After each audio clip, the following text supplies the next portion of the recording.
This is Scott Richmond and Arnie Sherman. You're listening to What Do You Know on Newstalk KGVO, AM 1290 and 1015 FM. Good morning, Arnie Sherman. How are you this morning? Scott, I'm doing pretty good. How are you? Very good. Let's have a question for you. Just start the show off. Have you ever lived abroad? Have you ever lived outside the United States? No. Not for more than... Have you thought about it? I think people would like me to live abroad. Well, given the presidential election coming up, right? There are people on both sides of the aisle that have said that if the other candidate is going to win, they're going to leave the country. Right. There are Clinton supporters who would welcome the Trump people leaving, and vice versa. And as we prepare for our guest today, we have Tori Green on the show, who graduated University of Montana 10 years ago, and I don't know if she took my advice or not, but one of the things I would tell my student, she was a student of mine, is that if you really want to get international business and work experience, you should leave. And whether she took my advice or not, she left, and she's been gone for 10 years living in France. So she'll be here. She couldn't have picked a better country. It's a pretty good country. We'll find out about the pros and cons of living in France. But, the people that are pledged to leave the country, I don't think understand about what it is to live abroad. It's not that easy. I had an apartment in Moscow for 7 years. Right. And, I traveled back and forth. I didn't live there full time, but I was there 10 or 15 days a month. And, life, the basic necessities of life were time consuming.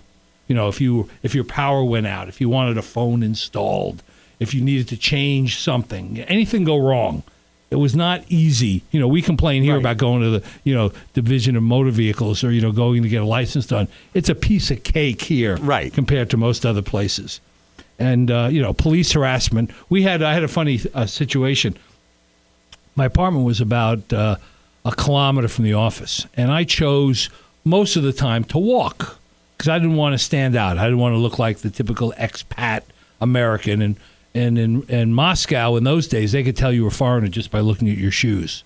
Is that right? You could wear the worst pair of shoes that you have, and it would look... You used to be able to tell people in the streets of New York whether they were from out of the country by their shoes. By their sneakers. So I would try to put on my worst pair of shoes and walk most of the time and just blend in. But in the middle of the winter when it was 20 below, I would drive. Right.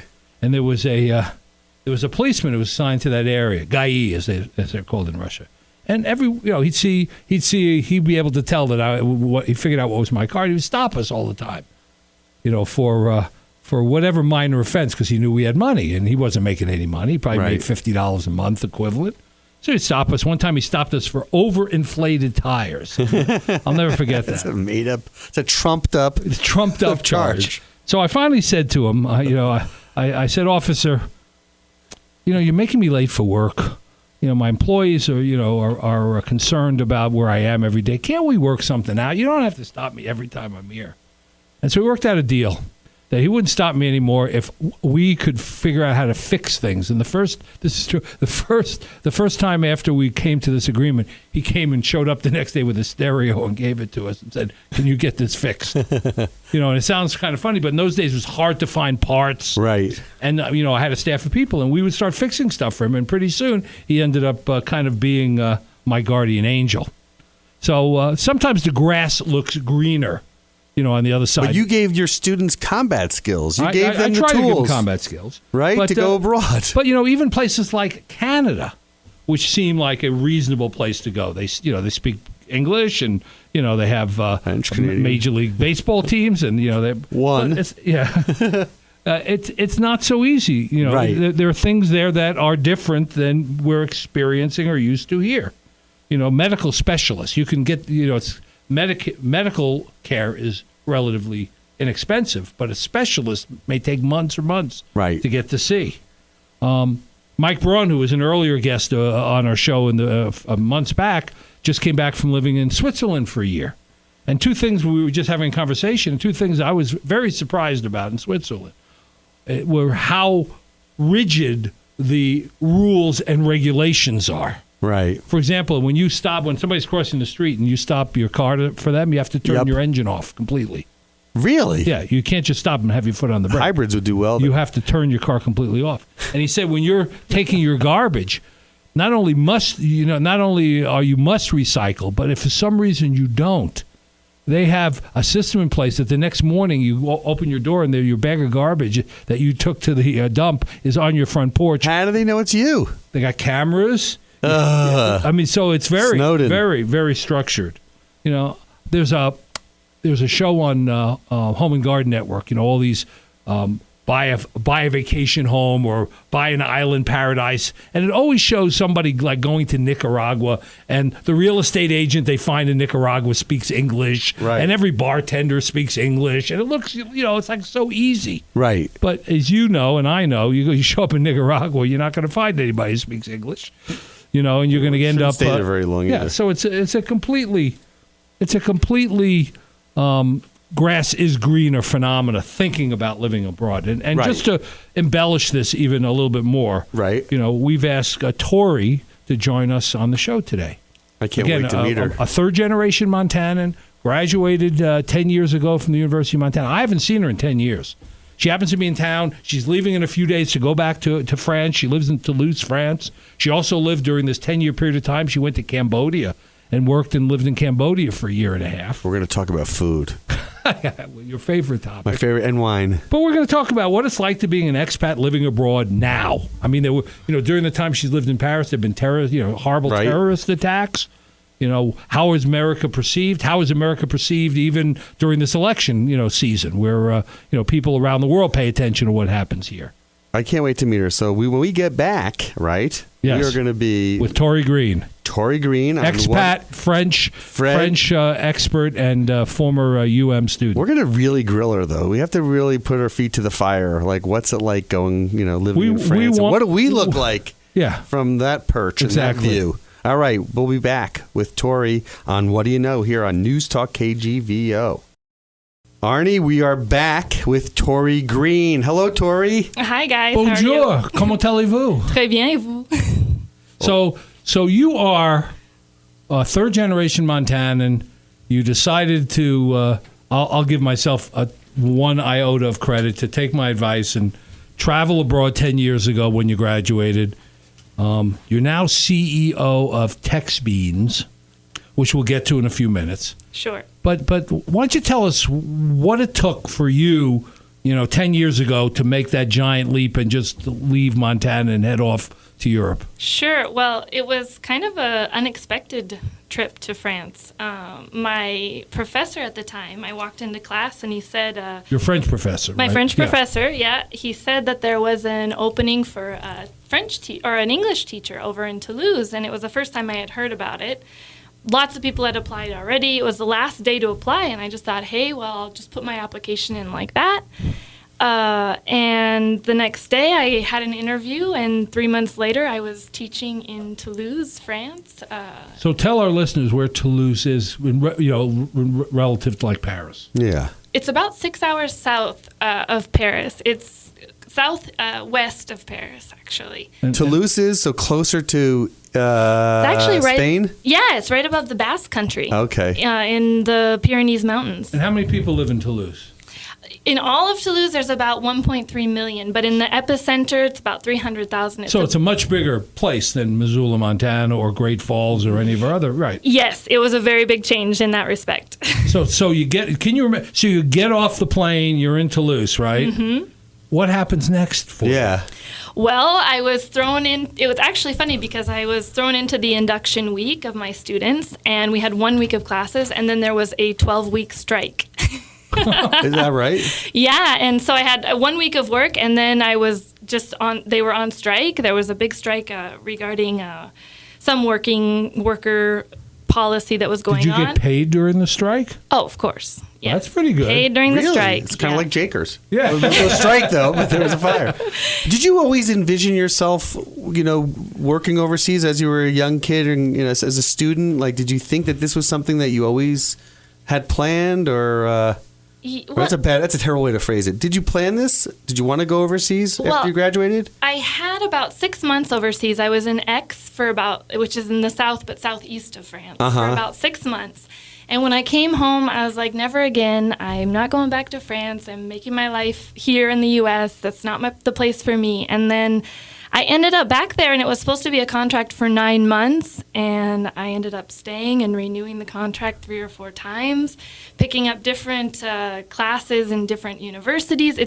Toulouse is the hub of Airbus, so there's the aeronautics schools, there's universities, there's civil aviation. So I started teaching in all these different schools for like 5 years. It was really fun, but I was never planning on staying. And then 1 year, okay, one more year. But even as a high school student, were you studying language? Were you thinking like, I'm preparing for, working overseas or living overseas? No, you never really. had a desire. You always thought you'd live in Montana, right? Well, maybe not Montana, but I was always thinking I would live in the U.S. Yeah, so let me ask you this. Okay. I've been to Aix.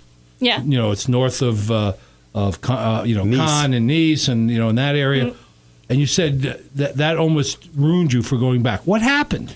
Well, I got to ask. The name of the show is "What Do You Know?" What do you know? We got to find out what happened. KGVO. They said I'm never coming back. Well, I was 21, and Aix is a very small, very bourgeois, aristocratic small city.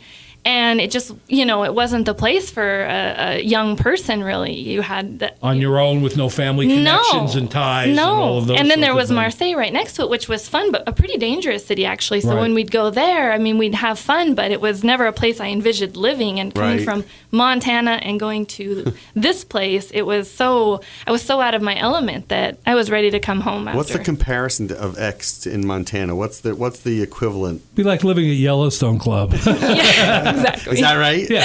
So you did a lot of being an instructor. How'd you end up? Now you ended up going to Cambodia, right?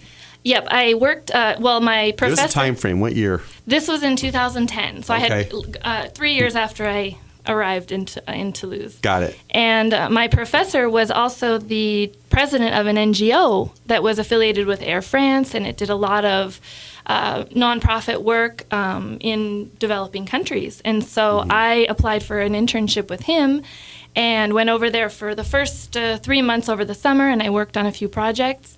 And then he hired me on for the rest of the year. I went back for another 5 months the next spring, summertime. So, to most people, you can understand France, right? People, have eaten French food. They know French fashion and culture and design.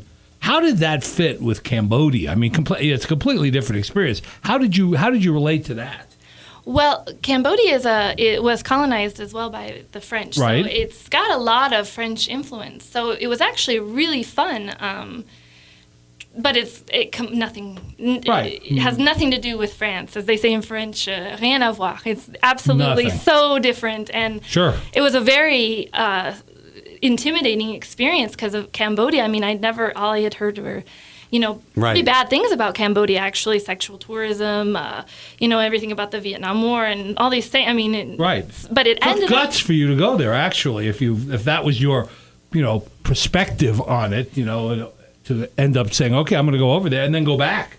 Yeah, exactly. Well, actually, I found out that they were fantastic people. There's not a lot of tourism. It's not like Thailand. It's a developing tourism industry. I was in the tourism industry when I was over there, so I really learned. I was working with the Ministry of Tourism. The people were amazing. The projects were awesome. So it was a good experience. So you've done a lot of work as an English, teacher, as an instructor, but then you end up going to work at one of the top hotels in the world, right? Raffles, right? Yeah. How'd that happen? What was that like? Yeah, that was another whirlwind experience. Well, I did my master's in France because I thought, first of all, I'd always wanted to do my studies abroad, real studies abroad, and your master's degree. Not like the semester where you're that's off. different. Right. Yeah, no, really integrated into the university, and it was so cheap to do it there compared to the U.S. My final bill when I finished for your master's, for my master's, signing up was 14 euros. And what? I looked at the guy. That's $20. Yeah. And that was only because I took the 10 euro inscription fee for the gym. Otherwise, it would have been 4. So I was like, I'll take it. I'll pay the 14. So. Wow. The gym costs more than the education.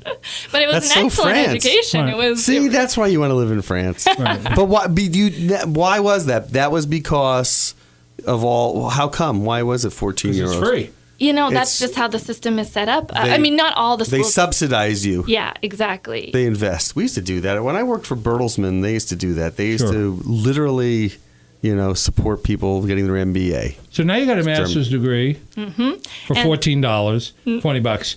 How did you end up going to, one of the top hotels in the world? Well, I just, all the work is in Paris. Really, Paris is the epicenter of France. So I started applying. I wanted to work in the tourism industry. And I thought working in a luxury hotel would be amazing. So I just started applying. Even staying in a luxury hotel is pretty amazing. Yeah, it's an amazing hotel. It was designed by Philip Stark. It's been around. The Royal Monceau is like an iconic hotel in Paris. And then Raffles bought it and manages it. Well, they bought the managing rights to it. And so it was just, hazard that the lady called me back onto one of my applications. I applied to many places in Paris, and they're the ones who called me back. And so what did you do there? I was the assistant to the general manager. And did it pay well enough for you to live in Paris, or was it still... You're never well enough paid in Paris. But you could live and have fun. I could live and have fun, yeah. And the benefits of that job must have been great, right? In terms of being able to do things in and around the hotel. Oh, yeah. It was, we had... a lot of public figures there. Right. Pretty much weekly. We had a who's who every day that you'd have new people in the hotel. And yeah, it had an awesome nightlife. It was an Art Deco hotel. It was beautiful. We had an art. And you worked there through 2015, right? Yeah, I worked there for 2 years. So what was the typical? What did a typical room cost?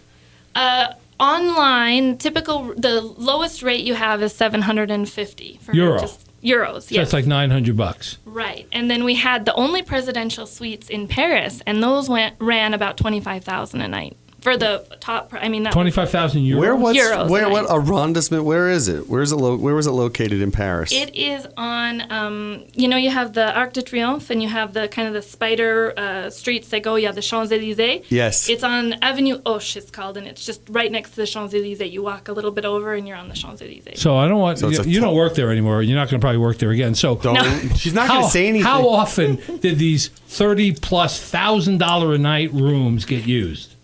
Oh, very often. And that was a surprising thing, is you think they would run empty for most of the Middle year. Eastern money. Well, Qatari owns the hotel, the Royal Monceau. So they were there often. How do you feel about it? So who are the famous people that would stay there that you recognize and knew about from being briefed? Oh my gosh! Well, we had Celine Dion for a month and a half. She stayed with her family, and she stayed in our presidential suite. With Renee, may he rest in peace. So she stayed in the presidential suite. Was your $30,000 a night for a month and a half? 2 of the presidential suites. Yeah. Did you cut her a discount? No, but I'm sure there was a discount. She wasn't paying for it. The promoter was, right? No, but she wasn't paying. Well, actually, it comes out of her bottom end. She was doing the concert there, so I don't know exactly how it was getting paid. Good. But okay, who else? Yeah, who else? Give me some more. Oh my gosh, we had Beyonce there. We had Kim Kardashian. How big was her entourage? Beyonce was actually pretty discreet. Those were the less security people were the stars. We had a lot of real public figures. We had Netanyahu. We had several people that were. We would have. Well, the security for Netanyahu must have been incredible. Yeah, right? The Israeli security. Yeah, we had several people that were there like that. That we had a whole security department, so they were much more worried about these people coming in than. Were you still working there when the Brussels attack happened, or were you already finished? I think I was already finished by then. But did the hotels in Paris, even before that, have precautionary systems in place for things like that might happen? Because there had been other terrorist attacks and other attacks in Paris. Well, how about the whatchamacallit, the Bataclan, right? Yeah. The Bataclan, I was already back in Toulouse. I was only there during the Charlie Hebdo. Right. And that, it gives me goosebumps when I think about it. It is a very traumatizing experience when you are in the middle of it. You go to work on a normal day and then you hear about these and you're watching TV and it's all minute by minute action. But the thing is Paris is huge, and the Charlie Hebdo was in the 20th, I was in the 8th. We really don't. And the French are pretty good about remaining calm, and they're pretty good about not doing the fear mongering. So that's good. But we did have the necessary precautions in place. Okay, you're listening to What Do You Know on Newstalk KGVO. Our guest is Tori Green, and we're taking a walk and a stroll through France and Cambodia. Cambodia. So Raffles. You're now CEO of Textbeans. How did that happen? You're in the tourism industry. What is you're in the Textbeans? education, and tell us what Textbeans is. Yeah. And what are you doing? Well, for the what last do you know? Yeah, what do you know? Yeah. Come on. For the last 3 years, I've been dabbling in computer programming, and I've been. What? There's an opening at the station here. There is, right? No. What is your? But you're a business major. Yeah. You're an MBA in what? I did it in economics. In economics, but then you're dabbling in computer programming. Yeah. I'm kind of one of those. You got to meet her. We got to take a picture with her, and you have to put out your email address. Right. Okay. Well, I'm not that. Well, you good could be at hired. It yet, but No, but you're a rare find here in Missoula, Montana. There's no chance of you coming back, is there? possibly we'll see about that. See, Arnie. That's how she ended Once up a where she Montana, is. always a Montana. Leaving every option open. Exactly. So Keep Textbeans, going. So tell us about Textbeans. Tell us about Textbeans. Yeah, so that I'm working with a former student of mine who is a robotics engineer. He was one of my students at Super-Héros, which Do you know how old that makes me feel? You were a student of mine, and now you're working with a student of yours. I feel like the grandfather of the whole deal. But go ahead. So you got a student of yours. Zadia. Yeah, a student of mine who is, so he's working in Georgia right now in the U.S., and he's a robotics engineer, and he's also a full-stack web developer. And I had this idea, and I kind of ran it by some of my network of students that were in that field. And Right. so we just started working on it. It's a platform that connects non-native English speakers with native English speakers who write well in English, like myself, who did a degree in languages, to help them with written documents, publications, website updates, even emails, legal documents, medical documents, all those things. French people actually speak English well, especially in Paris. But and it doesn't translate written in always in the it's best not way. authentic. Even me, when I Right. write in French, I have it checked by a native French Sure, speaker. that You makes just sense. never are authentic. And so we're putting this platform together, and it's, differs from a traditional translation agency or proofreading agency in that you can really do it from anywhere. We have an application for your phone. As long as you have an internet connection, it kind of cuts out the middleman. So it's, the price is pretty competitive. And it's What's the turnaround time for, let's say, a 500-word description? Well, right now it's still in its beta stage. I mean, see. I'm developing the website. I haven't actually gone live with this yet. So you guys are getting it's in not on. like Google dictate. Us and our thousands of listeners now are I use Google inside. Translate all the time. It's not that good. Yeah, and the Google Translate is great, but Google Translate has serious limitations, and in general, It does. translation and any of that, it's limited. You need the person aspect. You need someone Sure. who actually speaks and writes. You would the never language. use Google Translate for a legal document or for No, but I used It to would be use it to embarrassing. communicate with someone in Mandarin, and It gives you enough of what you're getting. enough, at. but you have to keep the Sure. field of entry very simple because otherwise you're right. So you need something like this. Right, Everything's right. lost in translation. Exactly. So we're working on the, like you said, fast turnaround, so that if somebody needs an email corrected or something within the day or within 24 hours, it's done quite quickly. And the reason I thought of it and I wanted to do something was, working in the hotel daily. Sure. Even the top executives to the maintenance people, everyone was coming. I was the only native English speaker in the whole hotel Right. of 400 people. Every day I was helping people write. Every day I was, making sure, brushing up on any of the interview documents, anything that was going to be published in the magazines, in any print, on our Le website. Monde. I find that really Yeah. very interesting that a 5-star hotel would only have one native English speaker, given how many Americans travel to France. You're Yeah. right. Yeah, they don't export that out of the company if they can. I mean, they do have a PR agency that is a British PR agency for the big things. I didn't do all of it.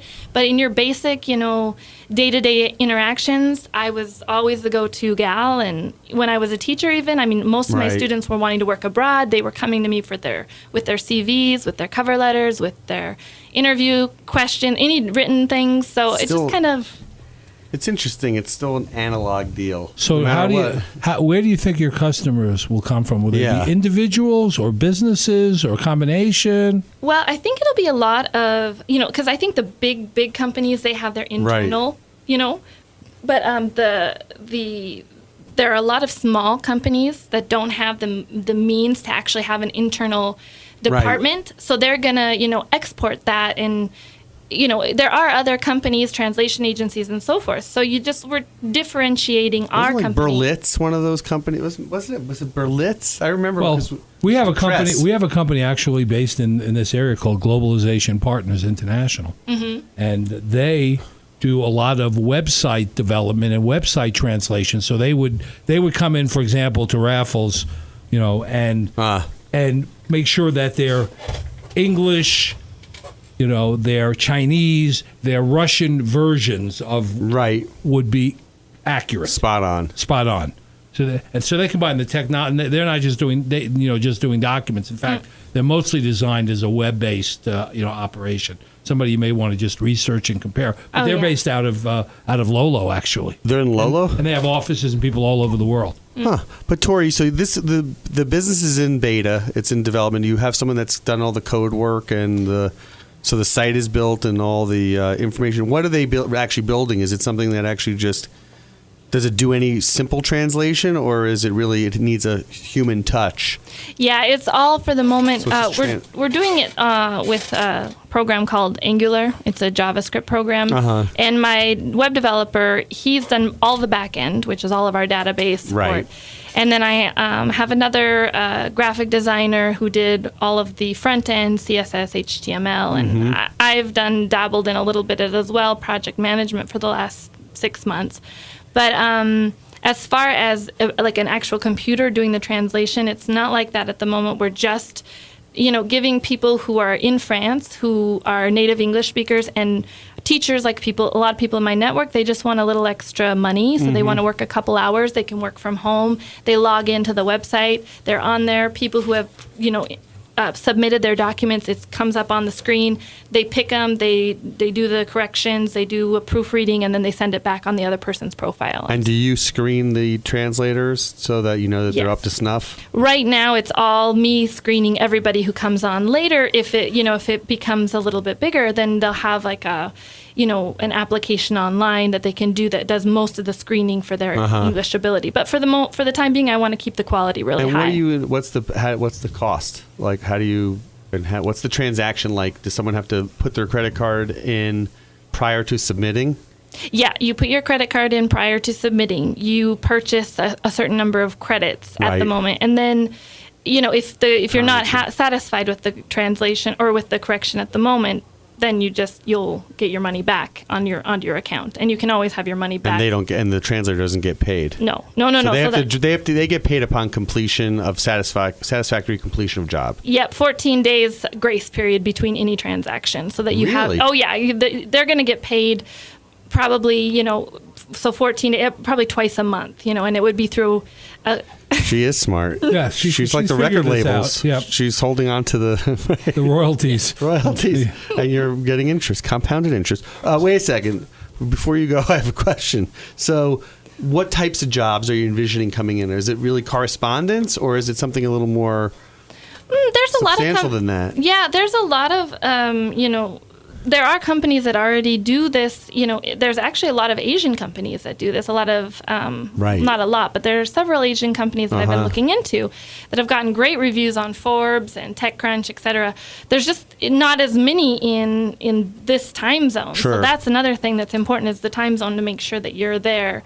And translations, corrections are about 2 cents a word. If you have a basic 2 to 3 cents a word. I mean, 3 is for medical or something more technical, and then translations run about 6 to, they can go up to 20 cents a word. It just depends on the difficulty.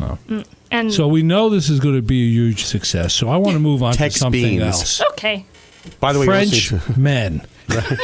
Oh, geez. We jumped from one to the other. Yeah, right. They're perfectly connected in my mind. I know we have listeners that are interested. What so you come from Montana, you go to France. French men have a reputation. Is that reputation justified based on your 10-year experience? I I think so. I think a lot of the reputation is justified. And you have a French partner? Yes, I do. So you've succumbed to the influence. Yes, I have. No, Frenchmen are the one thing that comes to mind that surprised me the most when I first went over was how quickly they fall in love and how quickly you're in a relationship with a French man. Like before the dessert? It feels like it almost. And it was a bit of, lost in translation with that aspect because, in the U.S. you can date somebody, you go on a date with somebody and you might, decide after a few dates if you'd like to actually continue dating. And for them, sortir avec quelqu'un, it means that you're dating them from the beginning and there's no real conversation. And then 2 dates in, they're saying they love you. And it's not that I think it's a little lighter than it is when you say it in English. What does that mean? What is that? That's a love. It's like, I love being with you. Je t'aime means right. I love you. I think it's more I'm in lust with you, but yes. They tend to say it quite early. So the real demarcation is when do they take you to meet their parents? Now, that's another thing. And that's funny because French couples tend to get married after quite a long period of time. And many French couples will even be together for 10 years, have a child together, and maybe decide to get married because it's such a commitment in France. It's such a large obligation. So love and marriage don't go together like a horse and carriage. I don't think so. Not in like France. A croissant and chocolate. Yeah. All right. So wait a second. So how do we get into French men? You asked. I brought the door here. I'm trying to for our listeners. We want to get down to some of the other important things about France and living abroad. Well, I want to ask. I want to go back to. I hear you. I want to go back to Textbeans for 1 second, Arnie. Okay. So, are you getting? Is there funding for Textbeans? Like, is it coming from? Are you self-funded, or because it's a big undertaking to do development and to build a beta and to figure out a marketing plan and make contacts and build your network. That's a lot of work. It really is. How are you doing that, if you don't mind me asking? Well, I actually probably didn't even realize when I started how big of an undertaking it is. Financially, I'm bootstrapping it, and I've been able to do that for the time being. You're dipping into savings. Well, there's a lot of subsidies you get in France in general for companies. They're really opening up to the startups in France, especially in Toulouse. That's why I went back down to Toulouse. It's a very startup-friendly area, and there's a lot of subsidies. There's a lot of help. There's a lot of help just personally to the CEO and the people working in order to start the business. So I'm trying to do that right now. Do you envision having, at some point, an American office and a French office? Is that the plan? Yeah, that is the plan. I'd like to be able to be more mobile, be home. I mean, Montana is where the heart is, so it's definitely the place I want to spend more time. Well, the food is so great here compared to France. So I'm sure you missed going over and getting a hoagie here. Well, if you shoot them, you can catch up to them and shoot them. Yeah, what is your favorite? So tell us what an ideal in France or in Paris or Toulouse. What's an ideal meal for you? Dinner, because we love talking about food on this show. Oh, I love food. That's part of the reason I live in France is I'm a big foodie. But southwestern French food is amazing. It's one of the best regions for food. Oh my God! Foie gras that's where most of the foie gras is made. The magret de canard, so the duck. Wait, get closer to the mic, please. You need to get closer to the mic. Magret. I like to. What is that? That is a duck. Confit? Yeah. Well, the confit is the leg, and then the chest, the breast, I guess, if you will, of the duck is magret. Okay. And those are just cooked on duck, I actually was surprised is a red meat. When I first went over, I had never eaten duck before. And It's one of the most amazing. Yeah, it's quite good. There's also the cassoulet, which is amazing. Oh, I love cassoulet, Arnie. What's your favorite prepared cassoulet? How do you like? What's the meat? I like the traditional. Is it lamb? What do they put in the cassoulet? There's usually a duck confit, so a leg, and a sausage in it. Sausage? A saucisse, yeah. Saucisse de Toulouse is very common. So that's what a cassoulet is? Yeah. Blood sausage and the leg of some poor, miserable There's no other duck. type of meat in there? There can be. You can make a seafood cassoulet. Yeah. It's a white sauce. It's very delicious. You must have great seafood down there in Toulouse. Yeah. Because you're right there, and you got all the Spanish influence coming over the border there, right? Oh, yeah. The fish from the Mediterranean. Basque food is really good, too. Oh, it's amazing, yeah. And then you get into Spain and why do you want to come back to Montana where like, what do they call them? JoJo's and fried chicken are the state Vikings food. at the state fair. Oh, those are good. Those are good, though. Have you had a Viking yet? No. It's meat on a stick. Why would you want to do that, though? Come back here. Yeah. The food is a definite... not your stomach. Yeah, that would definitely be a very big miss for me. But is there something, when you come home, is there something that you miss and you want to have just for old time's sake? Is there someplace you go? Just Where? You want? Give us what you miss. Well, I know when I used to come back from being in Russia and eating potatoes and beets and all, I wanted a hamburger and fries. I mean, I was desperate for that. What's your desire when you come back? Tacos. Definitely tacos. The French do not know how to make tacos. It's very sad. My mom's tacos, and then if I had to go out, I'm from Great Falls, so most people from Great Falls would know Taco Treat has excellent tacos. Taco Treat has excellent tacos? Great Fallsians know Taco Treat's the best place to go. No, I had somebody here the other day from California, Southern California, they go, you guys don't have Mexican food here. They were very upset. When introduce them to the Mexican folks who own the restaurants in Mexico. I told them El Cazador and Fiesta. But it doesn't really. Jalisco. It's not one of our go-to cuisines here, as it is in France either. No. But you can go into Galerie Lafayette and go to the food court and get almost anything that you can imagine there. It's pretty. Where's that? Expansive. In Toulouse? Well, in any of the major department stores have in their basement food courts. Oh. And they're just enormous. I mean, they make they make Costco look minuscule in some places anyway.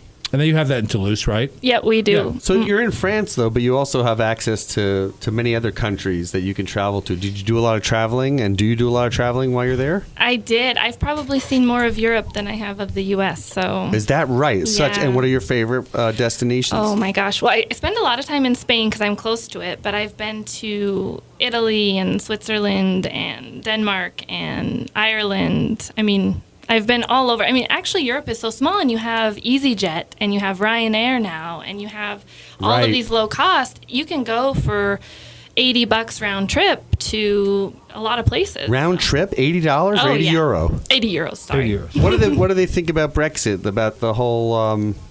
What are the French thinking, and what do you think?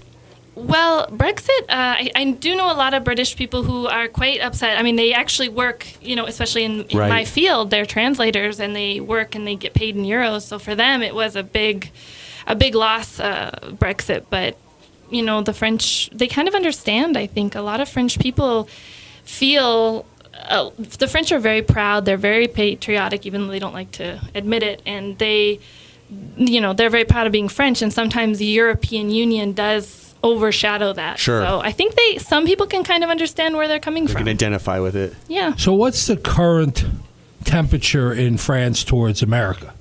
I mean, you probably are viewed as a representative of the U.S. government practically by Tori, being there. Right. Yeah, talk to Tori about the U.S. What's the current temperature?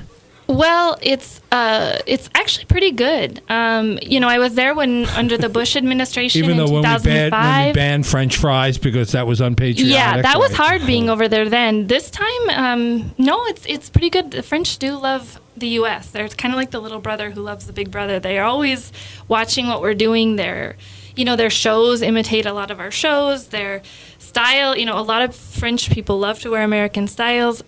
As far as the election, everything that's going on now, I think they're a bit confused. I think they're very confused about what's going on. We're confused. We're confused. So what do they like? So you know what? They love music there. They love the American music. They love like the Serge Gainsbourg. Oh, Serge, yeah. Right? Yeah. And they love the dark poets. Sure.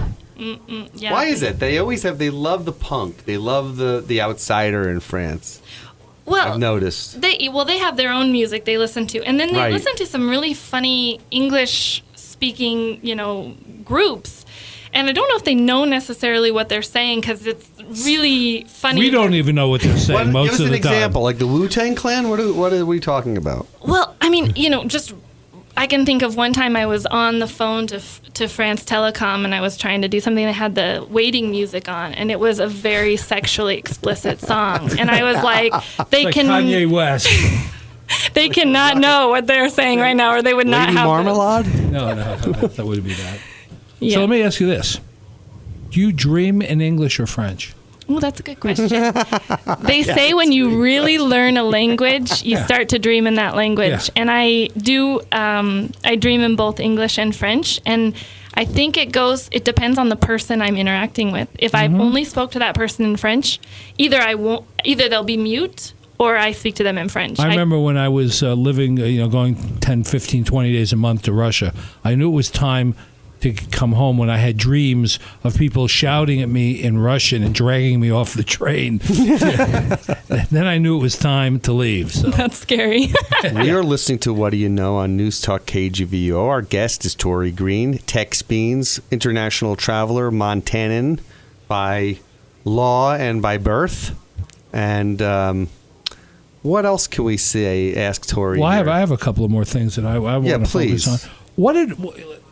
We have students here. You're a graduate from the university. You have loyalty. What advice do you give Americans who want to go and live abroad, based on your experience? Well, I lived there 20 years ago. There's a new day, a new age. When I was traveling abroad and living abroad, we didn't have even mobile phones. I mean, it was a much tougher experience. Now the world is connected digitally, instantaneously. But there still are other cultural and geographic issues to deal with. So what kind of advice do you give somebody? Well, I have to say that the iceberg theory that I learned in college is true. You go there and you see a part of a culture and you stay 5 years and you see another layer and then another layer, and you start to realize that even though superficially, for example, France and the U.S. are quite similar, there are very deep-rooted differences. And if you stay long enough in another country, you really can go into that, low and then go back that feeling. And so I guess I would say to somebody who's going there, you need to be accepting. You need to be open-minded. You can't really go with any preconceived notions of what to expect. And if you want to work in another country, at least in France, I know you have to find a company that's going to sponsor you. It's not easy to stay there. So. What about, I know that my experience has been, we're not used to the small apartments and the small accommodations. The average American home is 600 or 800 square feet bigger than their European counterpart. Right. So is that something took a while to get used to, and something that people are going to have to get used to, the small amount of space? Oh, yeah. Not only the small amount of space, but the lack of, like a dryer, for example, the lack of a good heating system. I mean, when I look for an apartment, the first thing I look for is having central heating, because if you get the little electric heaters, it's miserable. Well, sure. Yeah. And those small apartments lead to other things, like you don't have closets, you can't have a lot of clothes. I still have a lot of clothes. So you have a second apartment to keep your clothes in. Do you bring any Western wear with you to France? Do they say, "Oh, look at that flannel shirt," or those Carhartt pants and the? Oh yeah, They must love it. I do bring over the touch of. They know I'm American, anyways. I mean, you're a Montanan, though. Well, yeah, they have to ask where I'm from still, but they do know I'm definitely not French. But you're not definitely French, but your accent is pretty good. I mean, your French you're rolling excellent. your R's. Yes, it's excellent. What are the essential things you think that you brought with you, or you wish you had with you when you got there, that have been like invaluable, like you needed? A dictionary, a peanut butter, stuff. Like, what are the things that you say, I need to have these here to live and to be comfortable? At the beginning, it was a lot of things like food, comfort foods, peanut butter, Velveeta people don't snack cheese. as much in Europe as they snack cheese. here. Yeah, in France, Velveeta cheese. I was an American 10 years ago. That's what I liked, and now I don't. What else? Next thing I know, you're going to tell me a Oreo cookie. Well, no, they have Oreo cookies there, so it's okay. But yeah, Costco croissant. It's so difficult to take things back and forth. I really just leave a lot of stuff here and leave a lot of stuff there now. But when I first went over there, I mean, yeah, it was a lot of food items, I think, that were really important for me to have. Missed. Yeah. Yeah, there's a store. I remember in Paris, and probably might still be, there's a store, I think, in the first arrondissement that had, it was an American store, and it had, like, Cheerios and, chocolate milk mix and, all those comfort things. And you could see, and I wasn't even gone from the States very long, that it was kind of cool that you knew that if you had to have a fix, an American fix. Right. That you could go there and get, because it's not so easy to find those things other places. No. You know what? Let's take a quick break, and then when we come back, we'll wrap it up with Tori Green on What Do You Know on Newstalk KGVO. Back after this. Okay, we're back with Tori Green on What Do You Know? So over the next 6-12 months, how do you see this business unfolding? Well, what I'd like to do ultimately is be able to really work from anywhere. That's the beauty of having an online business. So, my love for France is never going to waver. I'll probably always be back and forth between Montana and France. So I wanted to have something that gave me that mobility. So within the next 6 to 12 months, I want to have enough marketing done, enough networking done in France to be able to really establish myself, and then be able to kind of, work from both here and there, spend some time with my family, my nieces and nephews, and do a little bit of that. And what do you do for your free time? What do you do when you're not working or eating? Working or eating? By the way, you wouldn't. I do quite a bit. I do a lot of yoga. Okay. And I do a lot of writing in French and in English, mostly in English though for fun. I do a lot of reading, nice. and traveling really. And I have to say, food is a big one. And you love your food, I do. Traveling, yoga. And when you come back to Missoula, what's your favorite place that you have to go to before when you get here? In Missoula, I love going downtown in Missoula. I love. Though? Tell us. I love to eat at the Iron Horse. They have excellent food, and it reminds me of my old times, college days. Exactly. Right. That's nice. And Missoula's gotten a great facelift. It's amazing. It's got all of these. You should see the old sawmill. Yeah. It's what Arnie's development. Working. I mean, that's incredible. We have incredible things going on here. Oh, it's beautiful. I love walking around. It's so nice to hear somebody who spent the last 10 years in France talking about us being beautiful, because usually it's the other way. You go over there and you say, Champs-Elysees, the Tour Eiffel, and going to Toulouse and the countryside and Aix and all of these great places. So what a romantic vision she shared with us. It was nice to meet you. Thank you for coming. It was great seeing you after 10 years. Congratulations. Looks like you're doing very well for yourself. Congratulations. Oh, thanks so much, guys. Thanks for having me. Yeah, you're welcome. All right, I'll see you next week, Arnie. See you next week. Take care, Scott. Okay. Thank you for listening to What Do You Know? I can't wait for the next show, Scott. I'm excited too, Arnie. If you'd like to suggest a guest, send me an email at scottrichmond@townsquaremedia.com. We'll see you next week. And thanks for listening to Newstalk KGVO, AM 1290, 101.5 FM, and newstalkkgvo.com.